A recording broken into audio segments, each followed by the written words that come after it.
நீண்ட காலமாக பிட்டு சுட்டு கொண்டு இறைவனுக்கு பணி செய்து கொண்டிருந்த ஒரு மூதாட்டியாகிய வந்தி என்று சொல்லப்பெறுகிற அந்த அன்னை உபகாரமாக சொக்கநாதன் மீது கொண்ட பெரும் காதல் உடையவர்கள் அந்த வந்தி என்கிற மூதாட்டி. அவங்கள சொல்லும் பொழுது ஒரு குறிப்பு சொல்லுகிறார்கள், 80 வயது கடந்தவர்கள், அதாவது 1000 பிறை கண்டவர் என்ற ஒரு குறிப்பையும் திருவிளையாடல் புராணத்தில் குறிக்கப்பெறுகிறது. மண் சுமந்த படலம் அப்படிங்கிற பகுதியில் அந்த செய்திகள் அமையப்பெறுகின்றன. வரும்போதே என்ன சொல்லிட்டு வராராம், காசு கொடுத்து கூலி கொள்வார் உலரும். எப்பவுமே வேலையை செஞ்ச பிறகுதான் காசு கொடுக்கும், இதுதான் நடைமுறை, உலகியல் நடைமுறை இதுதான்.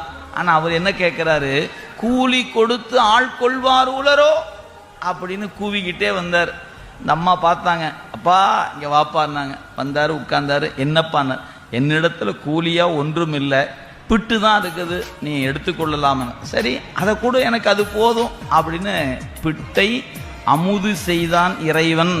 அது திருவாசகம் நமக்கு 2 இடத்துல அதை பதிவு செய்கிறார். பிட்டு நேர்பட மண் சுமந்த பெருந்துரை பெரும் பித்தனேனர்.